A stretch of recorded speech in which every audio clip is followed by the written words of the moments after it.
Hello दोस्तों, कैसे हैं आप सभी का रिडिटून चैनल पर स्वागत है। आज हम जग और प्रेरणादायक कहानी के बारे में जानेंगे। क्या मनुष्य को पूर्व जन्म का फल इस जन्म में भोगना पड़ता है? गांव के बीचों बीच एक विशाल पीपल का पेड़ था, जिसके नीचे प्रतिदिन संत महादेव जी बैठकर सत्संग किया करते थे। गांव वाले बड़े आदर से उनकी बातें सुनते थे, क्योंकि उनकी वाणी में ज्ञान और अनुभव का अमृत बहता था। एक दिन एक युवा व्यक्ति रमेश उनके पास आया। उसके चेहरे पर चिंता की लकीरें साफ दिखाई दे रही थी। रमेश चिंतित स्वर में बोलता है, गुरुजी, मैं कई वर्षों से कड़ी मेहनत कर रहा हूँ, फिर भी मुझे सफलता नहीं मिल रही। वहीं मेरे मित्र बिना मेहनत के ही हर चीज आसानी से पा लेते हैं। ऐसा क्यों? क्या यह मेरे पिछले जन्म के कर्मों का फल है? महादेव जी मुस्कुराते हुए बोले, बेटा, तुम्हारा प्रश्न बहुत गूढ़ है, लेकिन इसका उत्तर एक कथा के माध्यम से दूंगा। ध्यान से सुनो। कथा का आरंभ। दो भाई अलग अलग समय का पहिया पीछे घूमता है। एक पुराने समय की कथा आरंभ होती है। बहुत समय पहले एक नगर में दो भाई रहते थे, अर्जुन और विराज। दोनों एक ही परिवार में जन्मे, एक ही शिक्षा प्राप्त की, लेकिन उनके भाग्य अलग अलग थे। अर्जुन बेहद मेहनती था, ईमानदार था, लेकिन फिर भी उसे जीवन में संघर्ष करना पड़ता था। वह जो भी काम शुरू करता, उसमें किसी न किसी कारण असफल हो जाता। दूसरी ओर विराज कम मेहनत करता, लेकिन भाग्य का ऐसा साथ था कि उसे हर चीज आसानी से मिल जाती थी। अर्जुन को यह देखकर बहुत दुख होता। एक दिन वह नगर के प्रसिद्ध संत विभूषण जी के पास गया और बोला, अर्जुन बोला दुखी स्वर में, गुरुदेव, मैं और मेरा भाई एक ही परिवार में जन्मे, एक जैसी शिक्षा ली, लेकिन उसकी किस्मत मुझसे अच्छी क्यों है? मैं कितना भी प्रयास कर लूं, फिर भी असफल रहता हूं, और वह बिना मेहनत के पा जाता है। गुरुजी मुस्कुराते हुए बोले, बेटा, तुम्हारी जिज्ञासा का उत्तर तुम्हारे ही पिछले जन्म में छुपा है। क्या तुम जानना चाहोगे कि पिछले जन्म में तुम और तुम्हारा भाई कौन थे? अर्जुन आश्चर्य से, पिछला जन्म? क्या सच में यह सब होता है गुरुदेव? गुरुजी गंभीर स्वर में बोले, हाँ बेटा, कर्मों का हिसाब कभी खत्म नहीं होता। आओ, मैं तुम्हें तुम्हारे पिछले जन्म की कथा सुनाता हूँ। पिछले जन्म की यात्रा।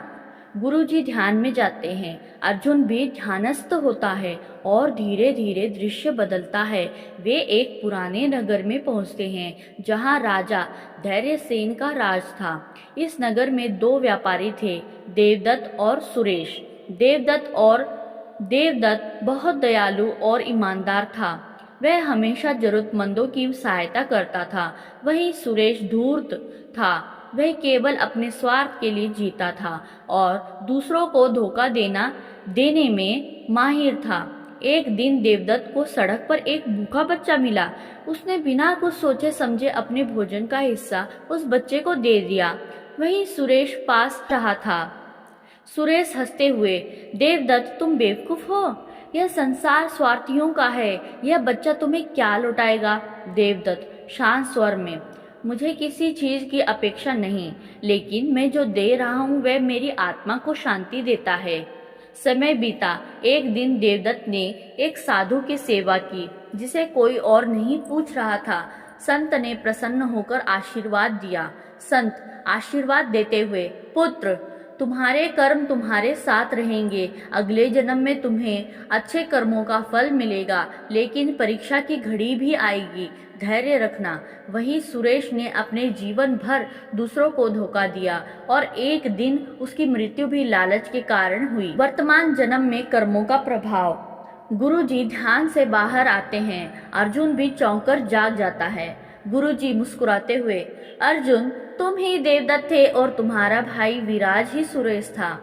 पिछले जन्म में तुमने नेक कर्म किए, लेकिन तुम्हारे कुछ अधूरे कर्म अभी बाकी है, इसीलिए इस जन्म में तुम्हारी परीक्षा हो रही है। वही तुम्हारे भाई को पिछले जन्म में मिले धन और संपत्ति का भोग इस जन्म में मिल रहा है, लेकिन याद रखना, यह सब अस्थायी है।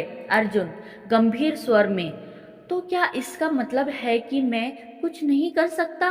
गुरुजी प्रेरणादायक स्वर में, नहीं बेटा, यह मत सोचो कि सब कुछ पूर्व जन्म के कर्मों से ही तय होता है। वर्तमान में किए गए कर्म भी भविष्य का निर्माण करते हैं। अगर तुम धैर्य और सत्य के मार्ग पर चलते रहोगे तो तुम्हारे अच्छे कर्म तुम्हारे जीवन को बदल देंगे।